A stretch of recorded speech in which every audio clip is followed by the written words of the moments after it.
gracias a cada uno de ustedes. Reiterar siempre nuestra bienvenida. Es un placer, es una alegría grande tenerlo con nosotros en esta mañana. Gracias por el espacio que usted hace de estar en esta su iglesia, Fraternidad Cristiana de El Salvador. Quiero recordarles el viernes estamos siempre reunidos, estamos siempre como iglesia y podemos venir los días viernes y seguir recibiendo palabra del Señor. Hágame un favor, salude nuevamente a la persona que tiene a su lado y dígale que bueno que el día domingo estés en la casa del Señor. Qué bueno que no estés en otro lugar sino en la casa del Señor.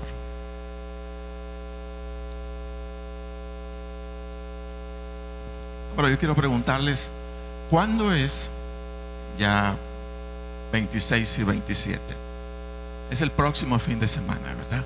Entonces nos preparamos durante toda esa semana y el fin de semana pues estamos de fiesta, como iglesia, como congregación. Vamos a celebrar. ¿Se ha preguntado usted en más de alguna oportunidad en qué va a terminar todo esto de iglesia y de los hermanos y del Señor, y que tenemos que servir y que tenemos que hacer la voluntad de Dios y que tenemos que congregarnos y que tenemos que ganar almas y que tenemos que dar buen testimonio?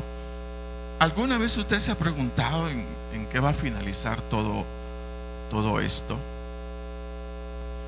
No sé si usted ha tenido crisis de fe. Yo he tenido crisis de fe y de repente preguntándome si todo esto o no será cierto. ¿Será que estamos viviendo una fantasía, una ilusión, o verdaderamente todo esto es irreal? ¿Valdrá la pena? ¿Valdrá la pena todo ese esfuerzo, todo ese ánimo que le ponemos? ¿Valdrá la pena? Yo quiero dejar en esta mañana, con la ayuda del Señor, un fundamento a su mente y a su corazón. Quiero decirles que todos necesitamos un fundamento. Lo que hacemos necesita un fundamento. Y dependiendo del fundamento que nosotros le demos, de esa manera vamos a irradiar ese entusiasmo o no vamos a irradiar ese entusiasmo. Pues el Señor nos dice que debemos de tener razones, buscar razones así convincentes para nosotros mismos, y la palabra de Dios lo contiene. Entonces en esta mañana llama la atención si nos hemos preguntado en más de alguna vez: ¿qué hacemos nosotros en la iglesia? Ay, miren los demás bañándose allá en el mar y nosotros acá. ¿Por qué? ¿Por qué estamos acá? ¿Por qué no estamos juntamente con todas esas personas alegrándonos, ¿verdad? Entre paréntesis. ¿Por qué lo hacemos? ¿Por qué giramos hacia otra forma de vida distinta o diferente a la generalidad? Quiero decirles, para venir así en el orden, que todo inicia en el buen deseo del Dios Todopoderoso de recuperar lo que se había perdido. Partamos de ese punto. Partamos de eso. Dios está tratando de recuperar lo que se había perdido. Y todo el problema, todo el lío, digámoslo así, tiene que ver con el pecado de Adán y Eva. Pecado que separó, dice, al hombre de la gloria de Dios. Y pecado que contaminó a toda la raza humana sin que hubiera uno solo que quedara al margen de una herencia pecaminosa. Entonces lo que tenemos es un mundo contaminado totalmente por el pecado, y tenemos a un Dios buscando restaurar, buscando recuperar lo que se había perdido. El apóstol Pablo entendió esta verdad bíblica Y él lo expresó de esta forma. Dice: como el pecado entró en el mundo por un hombre, y por el pecado la muerte, así la muerte pasó a todos los hombres, por cuanto todos pecamos. Quiero decirle que cuando usted nació, así valga la contradicción, usted nació vivo físicamente, pero nació muerto espiritualmente. Todos nacimos muertos espiritualmente. Entonces Pablo está hablando de esa herencia. Dice: por cuanto todos pecaron y están destituidos de la gloria de Dios. Ahora, si todos nacemos, los seres humanos nacemos con una raíz de pecadora o de pecado, y todos los seres humanos estamos destituidos de la gloria de Dios. Entonces déjeme decirle que bajo ese contexto, el Dios eterno, el Dios todopoderoso, ingenia un plan de salvación. Plan de salvación que le permite al hombre, que le va a permitir al hombre recuperar su buena armonía o relación con Dios, y recuperar el destino eterno en Dios, que también lo había perdido a causa del pecado. Entonces, todos los seres humanos que nacemos sobre la faz de la tierra, nacemos siendo pecadores, con una raíz pecaminosa. Y como todos estamos perdidos, entonces viene Dios e ingenia un plan de salvación. Déjeme decirle que ese plan de salvación es puro ingenio divino, en donde por resolución celestial el Hijo de Dios queda asignado a adoptar la forma humana y como hombre pagar la condena o castigo por el pecado, quedando así saldada o cubierta la justicia divina, y restaurada la armonía con Dios, y restaurado el destino eterno que Dios tenía planeado para cada uno de nosotros.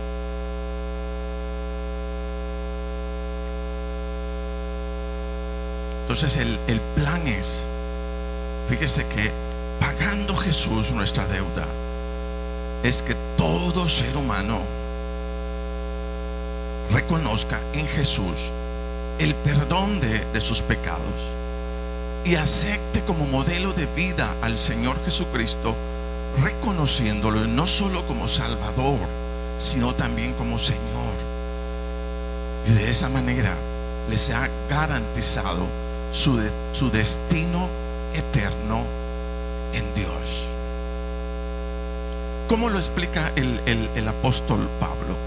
Quiero que vayamos a Romanos capítulo 5, versículo 17. Dice: pues si por la transgresión, mire, de uno solo reinó la muerte, mucho más reinará en vida por uno solo, Jesucristo, los que reciben la abundancia de la gracia y del don de la justicia. Así que, como por la transgresión de uno vino la condenación a todos los hombres, de la misma manera por la justicia de uno vino a todos los hombres la justificación de vida. Porque así como por la desobediencia de un hombre los muchos fueron constituidos pecadores, así también por la obediencia de uno los muchos serán constituidos justos. Entonces vea usted cómo viene el hombre.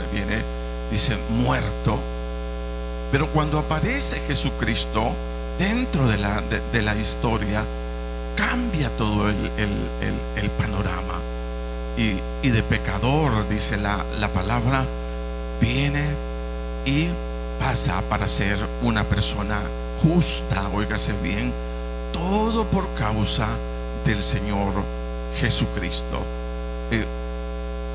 San Juan dijo, el apóstol Juan dijo: de cierto os digo, el que oye mi palabra y cree al que me envió tiene vida eterna, mire, y no vendrá condenación, mas ha pasado de muerte a vida.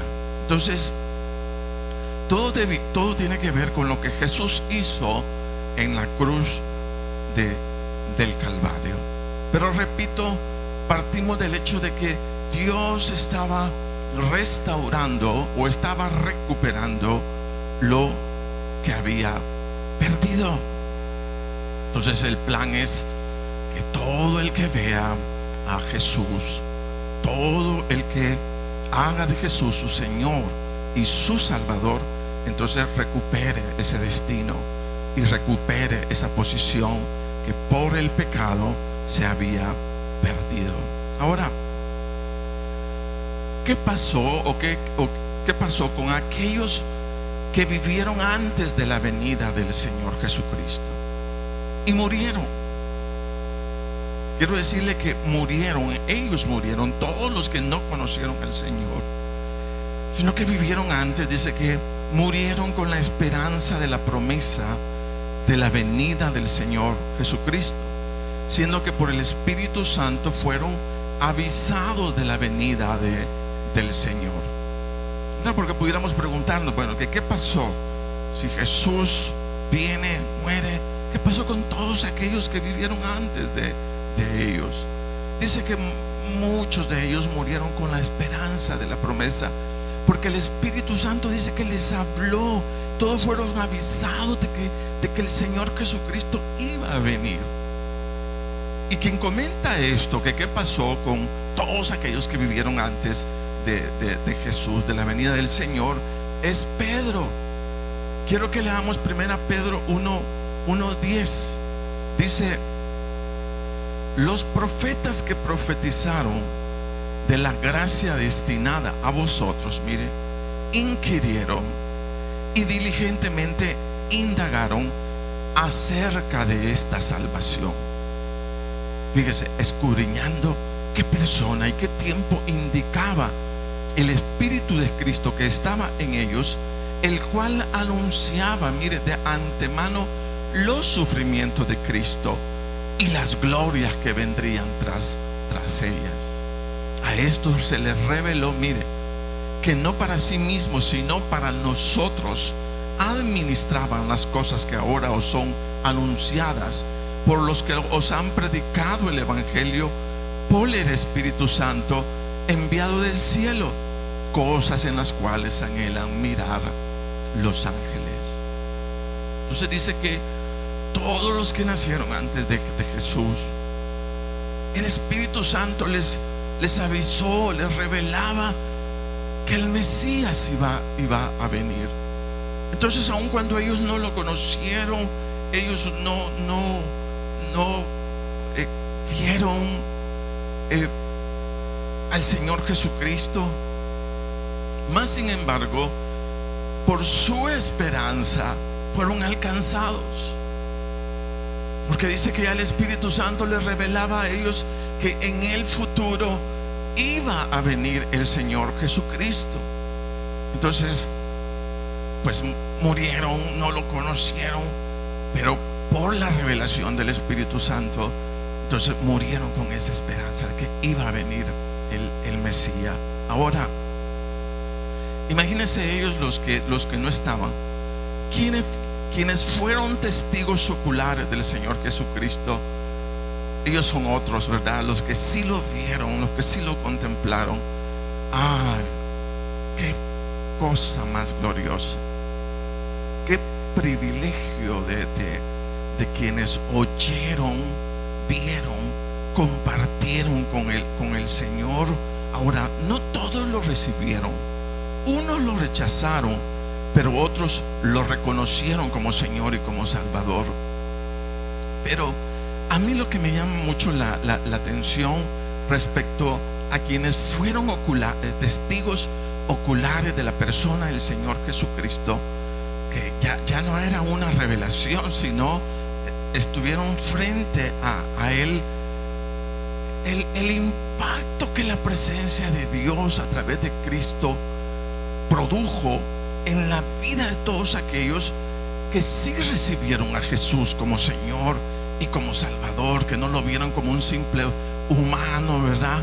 Sino todo lo contrario, que verdaderamente le dieron crédito y dijeron: Jesús es el Señor. Y yo traigo algunas citas como para que enmarquemos mentalmente cómo fue la experiencia de aquellos que estuvieron alrededor del Hijo de Dios, alrededor del Creador del cielo y de la tierra, pero que se había, fíjese, hecho humano a través de la persona del Señor Jesucristo.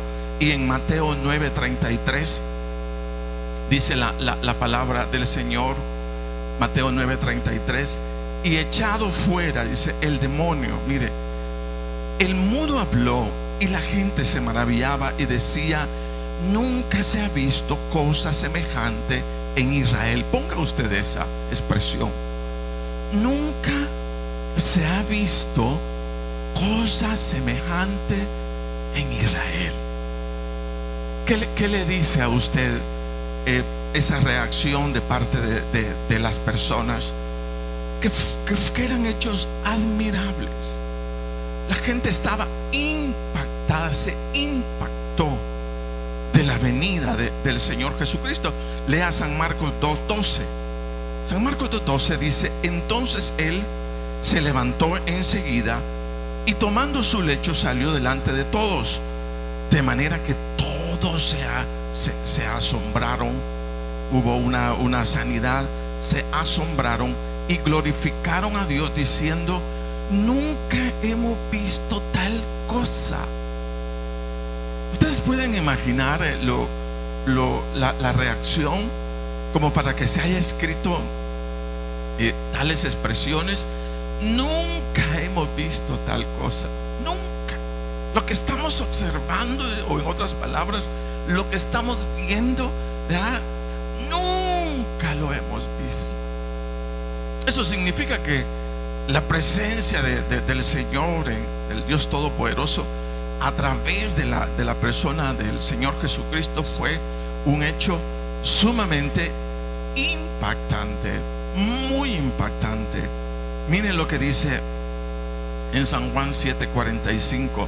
Dice: los alguaciles vinieron a los principales sacerdotes y a los fariseos, y estos les dijeron: ¿por qué no le habían traído? Los alguaciles respondieron: jamás hombre alguno ha hablado como este hombre. Entonces, los que vivieron antes de Jesús no tuvieron esta dicha. Ellos solamente conocieron la revelación, pero nació la esperanza, y por la esperanza el Señor pues los llamó a su gloria. Pero quienes vieron a Jesús, fue un hecho impactante.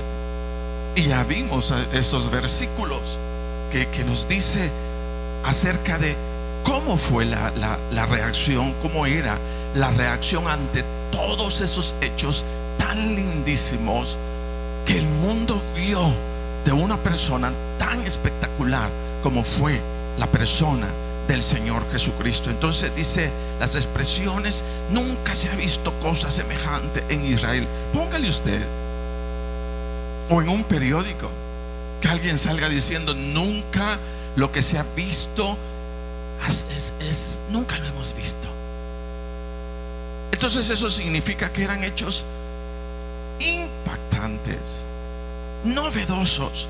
Nunca hemos visto tal cosa. Jamás hombre alguno ha hablado como este hombre. Qué privilegio más grande quienes conocieron al Señor Jesús. Ver, hermano, toda esa maravilla. Qué cosa más maravillosa. Entonces, la presencia del Dios Todopoderoso a través de el Señor Jesucristo, déjenme decirle que fue admirable. Admirable. Y por eso leemos de los evangelios y tenemos todo un detalle. Entonces, sobre la tierra no ha existido una realidad tan única, tan espectacular, tan admirable, a pesar de que han sucedido muchas cosas desde el principio de la creación hasta la fecha en la historia humana, pero nada se compara al hecho de que fuimos visitados por Dios a través de la persona del Señor Jesucristo. Yo solo recuerdo aquella ilustración. Dice que cuando aquel hombre visitó por primera vez la luna, y dice que puso su pie sobre la luna. Entonces él pensó para sí mismo, dice: qué hazaña más grande, dijo, el hombre pisando la luna. Dice que inmediatamente le vino un pensamiento y dijo: la hazaña más grande no es el hombre pisando la luna. La hazaña, dice, más grande es que yo puse mis pies sobre la tierra. Dice que Dios hablando. Esa ha sido la hazaña más maravillosa. Ahí enmarque usted su fe. O sea, Dios nos visitó a través de la persona del Señor Jesucristo. Eso es lo que proclama el Evangelio. Se proclama por todo el mundo. Dios nos visitó a través de la persona del Señor Jesucristo. En Él, dice Pablo, estaba concentrada toda la plenitud de la deidad. Qué cosa más linda, más maravillosa. Mensaje incomparable. No es comparable a nada que nosotros podamos escuchar hoy día como buena noticia. Óigase bien, porque pasan muchas noticias, pero de repente todas malas noticias. Pero la palabra de Dios, con el mensaje de Jesucristo, fuimos visitados por Dios a través de la persona del Señor Jesucristo, siempre será el mensaje más lindo, la noticia más maravillosa que el ser humano pueda oír sobre la faz de la tierra. Dios pisó la tierra a través de la persona del Señor Jesucristo. Ese es el mensaje que nos tiene en esta mañana acá. Dios pisó la tierra a través de la persona del Señor Jesucristo. Y nosotros hemos creído en ese mensaje. Nosotros hemos creído en esa palabra. No hay misterio, simplemente Dios se encarnó en la persona de Cristo Jesús y nos visitó. Y su mensaje, óigase bien, su presencia, tal como decimos, impactó la vida de las personas, de los seres humanos, y nos sigue impactando a cada uno de nosotros. Y por eso estamos, hermanos, como iglesia, como congregación. Amén. Es algo maravilloso. Quiero decirles que con todo que fuimos visitados por el Señor Jesucristo, el Señor solamente vivió 33 años sobre la tierra. Y Él muere, pero muere cumpliendo la misión más sublime, noble o gloriosa, pagando con su cuerpo el precio, no de su pecado, sino del pecado de cada uno de nosotros. Porque viene como la interrogante: pero si era tal Dios y tenía tal poder como se menciona, ¿por qué muere? Nosotros no lo vemos en las películas de esa forma. O sea, casi siempre, ¿verdad? La pieza principal, el actor principal no muere, pero aquí muere.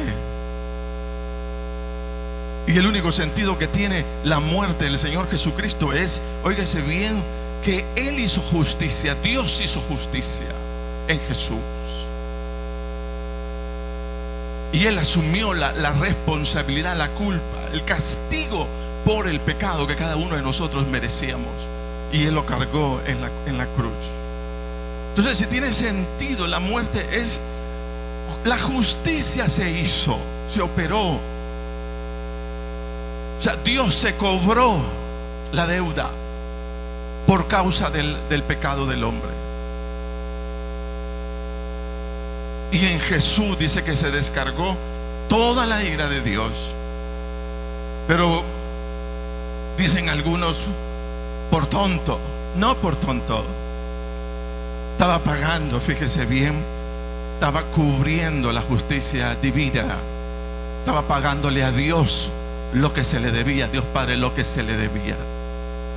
Por eso murió el Señor Jesucristo. Entonces, mueren, o 33 años, pero cumpliendo una misión. Ahora, una de las promesas que el Señor quiso dejar muy bien marcado en su pueblo, en vida física, fue, óigase bien, la promesa de que no nos dejaría solos y de que en todo, fíjese, y de que todo su testimonio del Señor siempre fue que todo el que creyera en Él, fíjese, de todo el que creyera en Él, el Señor lo traería, lo traería a sí mismo, lo llamaría para que estemos con Él. Esa fue la promesa más lindísima que hiciera el Señor. Yo quiero que vaya conmigo a San Juan 14:1. Ahí lo vamos a entender. Y dice la palabra del Señor de la siguiente forma: no se turbe vuestro corazón. Creéis en Dios, creéis también en mí.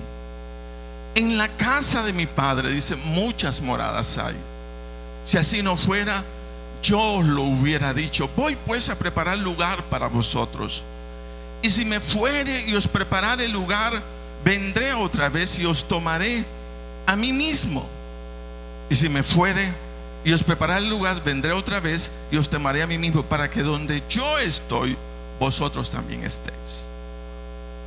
Entonces hay una promesa maravillosa, óigase bien, para todos aquellos que creemos en el Señor. Y es esa promesa de salvación, pero también una promesa de vida eterna con el Señor. Dice: no se turbe vuestro corazón. Creéis en Dios, creéis también en mí. En la casa de mi Padre muchas moradas hay. Si así no fuera, yo os lo hubiera dicho. Voy pues a preparar lugar para vosotros. Y si me fuere y os preparare el lugar, vendré otra vez y os tomaré a mí mismo, para que donde yo estoy, vosotros también estéis. Entonces no iba a ser un encuentro casual con el Señor, como con algunos amigos, ¿verdad?, donde nos despedimos y a lo mejor ya no los vemos. Pero el Señor dijo: mire, ¿saben qué? Todos los que crean en mí, quiero que se lleven esto en su corazón. Yo no voy a estar, pero saben, yo voy a preparar lugar para vosotros. Y donde yo esté, ahí van a estar también ustedes. Eso significa que yo voy a regresar. Yo voy a llamar a mi pueblo, yo voy a llamar a mi iglesia, a todos aquellos, óigase bien, que crean y acepten para sí mi sacrificio en la cruz y me hagan su Señor, me hagan su Salvador. Entonces yo no los dejaré, yo los vendré a traer. Fíjese, vendré a traer y os tomaré a mí mismo. Y donde yo esté, ustedes también van a estar. Amén. ¿Cuántos creemos esa promesa del Señor? Que el Señor tiene un anhelo por su pueblo, por su iglesia. Y es tal el anhelo que dice: no los voy a dejar. Yo preparo lugar para ustedes y yo los vengo a recoger. Yo los vengo a traer, Señor. O sea, yo no los voy a dejar. Amén. Qué cosa más bonita, ¿no? Entonces esa es la promesa del Señor. Entonces no solamente dice: está bien, crean en mí, sino dice: crean en mí, pero vea, yo no los voy a dejar. Si ustedes pusieron su confianza en mí, el plan es este: yo voy a preparar lugar para vosotros, y donde yo esté, ahí van a estar también ustedes. Entonces si me ven ir, sepan, yo voy a regresar. Y voy a regresar por todos aquellos que han creído en mi palabra, en el sacrificio, que han creído en todo lo que narra el Evangelio. Amén. Entonces hay una promesa para el pueblo de Dios. Fíjese bien, hay una promesa maravillosa. Ahora, Ya la resurrección del Señor Jesucristo, de hecho, marcó un hecho impresionante. Y marcó un hecho impresionante porque como un muerto puede levantarse a la vida. Simplemente. O sea, no existe. Solo de uno se dice que vivió, que resucitó. Y es el Señor Jesucristo. Vean lo que dice la palabra. Dice: nadie, San Juan 10:18, nadie me la quita, hablando de la vida, sino yo de mí mismo la pongo. Tengo poder para ponerla y tengo poder para volverla a tomar. Este mandamiento recibí de mi Padre. Entonces la resurrección fue algo espectacular, maravilloso. Amén. Y yo creo que todos, hermanos, lo vemos de manera semejante. Pero hay otro hecho semejante, similar en impacto a la resurrección, novedoso, que ocurre después de la resurrección del Señor Jesucristo, y es el levantamiento o ascensión del Señor a los cielos. Y lo impresionante es cuando se ha visto a través de la historia que un hombre sin equipo de vuelo se eleve y vuele a los cielos y desaparezca en las nubes. Eso no sucede. Como no sucede la resurrección, no suceden personas volando. ¿Cuántos han visto hoy? ¿Cuántos vieron a personas volando? ¿Verdad que no? Pero es impresionante. Yo quisiera que fuéramos a Hechos capítulo 1, versículo número 6, y veamos ahí lo que pasó. Entonces los que se habían reunido le preguntaron diciendo: Señor, Señor, ¿restaurarás el reino a Israel en este tiempo? Y le dijo: no os toca a vosotros saber los tiempos o las sazones que el Padre puso en su sola potestad, pero recibiréis poder cuando haya venido sobre vosotros el Espíritu Santo, y me seréis testigos en Jerusalén, en toda Judea, en Samaria y hasta lo último de la tierra. Y mire, y habiendo dicho estas cosas, viéndolo ellos, fue alzado y le recibió una nube que le ocultó de sus ojos. Y estando ellos con los ojos puestos en el cielo, entre tanto que él se iba, he aquí se pusieron junto a ellos dos varones con vestiduras blancas, los cuales también le dijeron: varones galileos, ¿por qué estáis mirando al cielo? Este mismo Jesús que ha sido tomado de vosotros al cielo, así vendrá como le habéis visto ir al cielo. Hermanos, cosas admirables. La resurrección admirable, la ascensión de Jesús admirable. Fíjese, admirable. Pero para mí es como movernos, motivarnos a nuestra fe. Y el Señor se adelanta, Él resucita, el Señor asciende. Está como narrando todo lo que nos va a pasar, todo lo que nos va a suceder. Está narrando dónde radica nuestra esperanza. ¿Dónde está nuestra esperanza?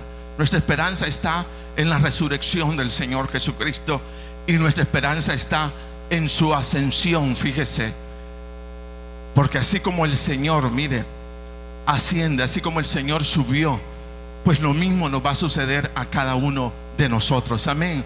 Entonces, por eso lo traje desde el principio. Recuperar lo que se había perdido. Recuperar, fíjese, lo que se había perdido. Todo ser humano nacemos muertos, pero por causa de la obra de Jesús hay restauración, y todo lo que se había perdido vuelve. Pero sobre todo nuestro destino eterno en el Señor. Ahora, esto no requiere de obras. Simplemente lo que está diciendo el Señor: crean en mí, y el que cree en mí, entonces viene el Señor y dice: saben, ¿saben lo que tengo para ustedes? Voy pues a preparar lugar para vosotros. Si ustedes creen en mí, en vida física, yo tengo preparado algo maravilloso. Voy a preparar lugar, y donde yo esté, ustedes también, dice, van a estar. Entonces se viene como dando toda, hermanos, ese camino maravilloso trazado para los hijos de Dios. Entonces, a partir, óigase bien, de la ascensión del Señor a los cielos, el Señor envía su Espíritu Santo, y junto al Espíritu Santo, quien es el que sella al cristiano. ¿Sabe que usted tiene un sello del Espíritu Santo en su vida como hijo de Dios? Cuando una persona nace de nuevo, dice la palabra que recibimos el sello, ¿verdad?, del Espíritu Santo. Entonces somos sellados, ya no somos personas comunes y corrientes, sino ahora tenemos el sello del Espíritu Santo. Ahora, ¿por qué el Señor está sellando? Mire, quiero decirles que el Señor inició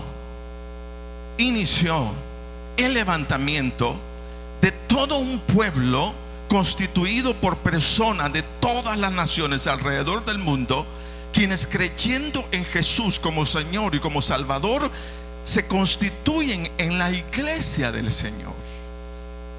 La iglesia del Señor no solamente somos nosotros. La iglesia del Señor, óigase bien, son millones y millones de personas alrededor del mundo que han sido selladas por el Espíritu Santo, personas a quienes el Espíritu de Dios, mire, ha tocado para nacer de nuevo sobre la tierra y unirse al plan que Dios tiene destinado, fíjese, para ellos, para sus hijos, para su pueblo, para la iglesia del Señor. Que de hecho la iglesia del Señor, déjeme decirle, no es un club. La iglesia del Señor no es una institución. La iglesia del Señor es su cuerpo. Es el cuerpo de Cristo. Amén. Es algo maravilloso, es algo lindísimo. Y sobre ellos, sobre su iglesia, es la promesa del Señor: voy pues a preparar lugar para vosotros, y si me fuere y os preparare el lugar, vendré otra vez y os tomaré a mí mismo, para que donde yo esté, vosotros también estéis. Entonces digo esto porque todas estas palabras, mire, toda esta historia unida tiene que crear una esperanza en el pueblo de Dios. No estamos sobre la tierra pasando, hermanos, el tiempo, sino, óigase bien, hemos respondido al plan maravilloso de nuestro Señor Jesucristo. Oiga, no anulando la voz del Espíritu Santo, que nos llama a ser parte de ese plan maravilloso que Dios tiene para toda la humanidad a través de la iglesia, a través del Señor Jesucristo, del cual nosotros somos parte. Amén. Entonces, el Señor Jesucristo asciende, manda a su Espíritu Santo, y el Espíritu Santo comienza a tocar la vida de millones de personas alrededor del mundo. Hoy día el Espíritu Santo está tocando. Fíjese, está reuniendo a su iglesia, está reuniendo a su pueblo, a todos los que hemos creído en el Señor Jesucristo como Señor y como Salvador. Nos ha tocado y nos está integrando, fíjese bien, para conformar a ese pueblo cuya promesa es que estemos con Él, donde Él esté. Entonces el Espíritu Santo hace eso. Y oiga lo que dice la palabra del Espíritu Santo: y cuando Él venga, el Espíritu Santo convencerá al mundo de pecado, de justicia, de juicio. Dice: de pecado, por cuanto no creen en mí; de justicia, por cuanto voy al Padre y no me veréis más; y de juicio, por cuanto el príncipe de este mundo ha sido ya juzgado. Entonces somos producto de la obra maravillosa del Espíritu Santo en nosotros, al cual, fíjese, hacemos bien en responder, porque básicamente es a través del Espíritu Santo que el Señor nos hace un llamado para integrar a su iglesia y unirnos a ese plan perfecto que Dios tiene preparado, fíjese, para todos los que creemos en el Señor Jesucristo. Quiero decirle que la iglesia del Señor no somos solo nosotros, como decía, alrededor del mundo miles de personas siendo tocadas por el Señor Jesús. Amén. Ahora, el Señor dijo: yo les preparo el lugar y yo los voy a ir a traer. Entonces la pregunta es: ¿y cómo será el encuentro con el Señor con el Señor, con su iglesia? ¿Cómo lo va a hacer? ¿Cómo lo va a hacer? Él nos está prometiendo venir a traernos. Ahora, ¿cómo lo va a hacer? Yo quiero que vaya conmigo a 1 Tesalonicenses 4:13.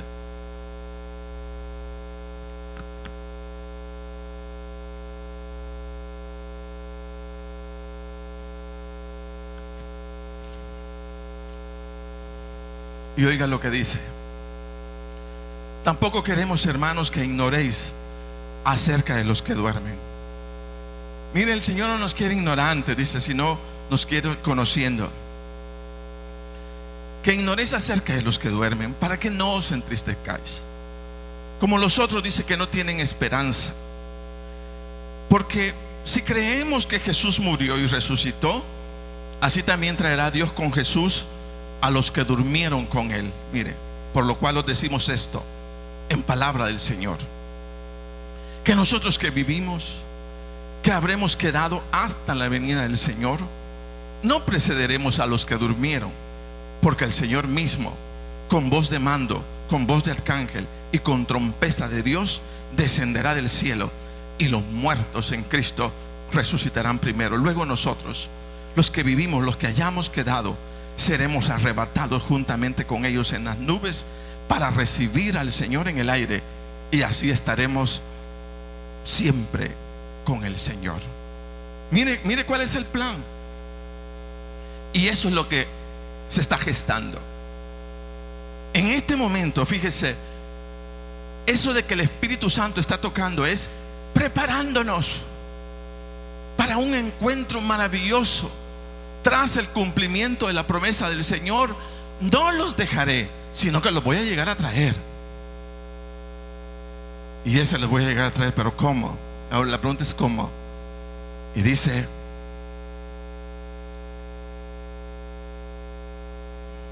bajará como una nube, ¿verdad?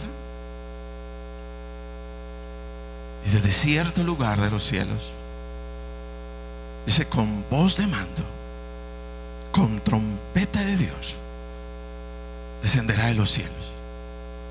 Y dice que cuando eso ocurra, óigase bien, los muertos en Cristo van a resucitar, y los que hayamos quedado seremos, dice, boom, arrebatados juntamente con el Señor en las nubes. Entonces no estamos pasando el tiempo. No venimos simplemente, hermanos, a llenar un programa. No, tenemos una esperanza gloriosa en Cristo Jesús, y es que vamos a ser levantados juntamente con el Señor, y el encuentro con nuestro Dios será en las nubes.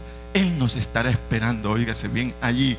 Amén. Entonces ahí vamos a decir: valió la pena el Evangelio, valió la pena estar todos los domingos en esa iglesia, valió la pena servir, valió la pena el Evangelio, y todos vamos a decir: valió la pena estar en el Señor, valió la pena estar en Cristo, valió la pena nuestra esperanza, valió la pena nuestro servicio, valió la pena todo nuestro llanto, todo lo que hicimos, valió la pena.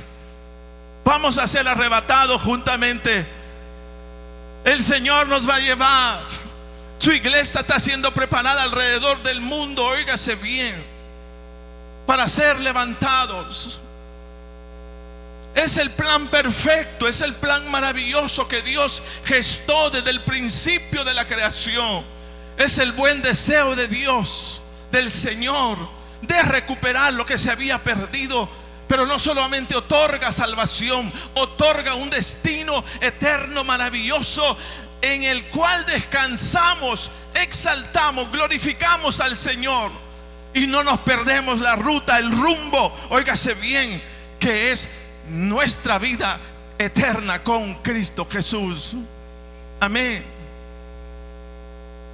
Entonces, por eso estamos acá. ¿Qué sentido tendría si no tenemos una esperanza en el Señor?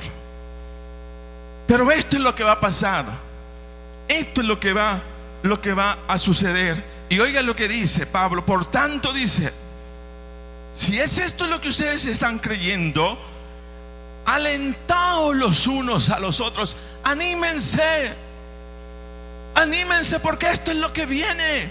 Esto es lo que se está gestando. El Espíritu Santo está tocando, está levantando, está redarguyendo a su pueblo alrededor del mundo. La iglesia está siendo preparada, porque la iglesia va a volar. La iglesia va a volar.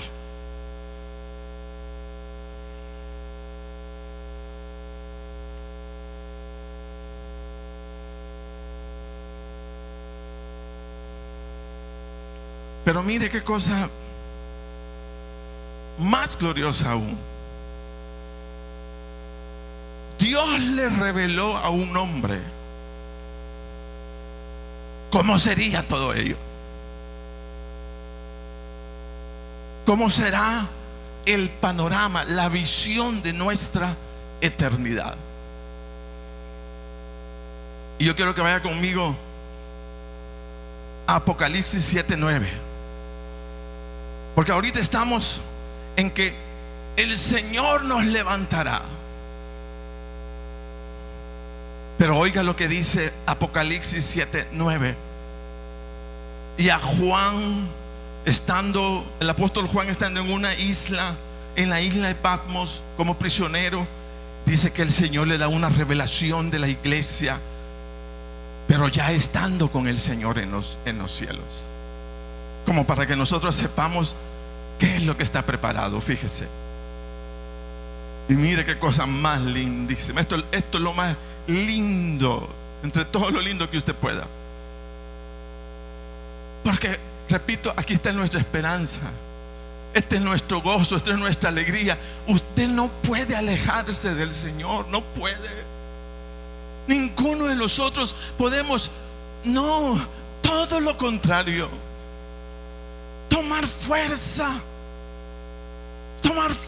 en el Señor y con ganas seguir al Señor Jesucristo. Es demasiado grande lo que está preparado para cada uno de nosotros.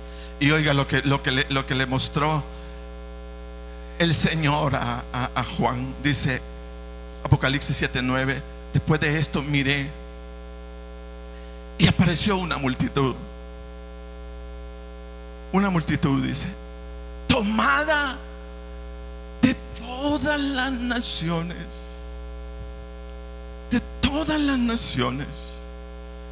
tribus, pueblos, lenguas. Era tan grande que nadie podía contarla. Mire, que nadie podía contarla. Estaban de pie, dice, delante del trono y del Cordero, vestidos de túnicas blancas y con ramas de palma en la mano. Gritaban a gran voz: la salvación viene de nuestro Dios, que está sentado en el trono y del Cordero. Y todos los ángeles estaban en pie alrededor del trono y de los ancianos y de los 4 seres vivientes, y se postraron sobre sus rostros delante del trono y adoraron a Dios, diciendo: amén. La bendición y la gloria y la sabiduría y la acción de gracias y la honra y el poder y la fortaleza sean a nuestro Dios por los siglos de los siglos. Amén. Entonces uno de los ancianos habló diciéndome: estos están vestidos de ropas blancas. ¿Quiénes son? ¿Y de dónde han venido? Yo le dije: Señor, tú lo sabes. Y él me dijo: estos son los que han salido de la gran tribulación y han lavado sus ropas y las han emblanquecido en la sangre del Cordero. Amén. Y sabe, yo lo miro a usted, hermano. Yo miro a sus hijos. Yo miro a su familia. ¿Por qué los vamos a dejar? ¿Por qué vamos a dejar a nuestra familia? ¿Por qué no les vamos a hablar de Cristo? ¿Por qué los vamos a dejar? Dice, en la gran tribulación, cuando podemos, hermanos, irnos juntamente con todos ellos y gozar lo que está planeado para cada uno de nosotros. Yo no sé usted, pero yo me miro. Yo no sé qué voy a hacer, aunque la palabra de Dios dice acá, dice: la bendición y la gloria y la sabiduría y la acción de gracias y la honra y el poder y la fortaleza sean a nuestro Dios por los siglos de los siglos. Amén. Yo no sé si usted se mira, pero yo me miro. Amén. ¿Dónde se mira usted? O se mira en la iglesia, o se mira acá abajo. Aquí ya no vamos a estar, hermano. Esto se va a terminar un día. Un día no va a haber iglesia. Usted va a buscar una iglesia, a lo mejor no la encuentre, no va a haber, porque la iglesia de Dios habrá partido, se habrá ido. Todos estaremos con el Señor, con nuestro Dios. Amén. Entonces pregunto, ¿vale la pena? Sí, vale la pena. Vale la pena el plan maravilloso de nuestro Dios. Sí, vale la pena. Póngase de pie.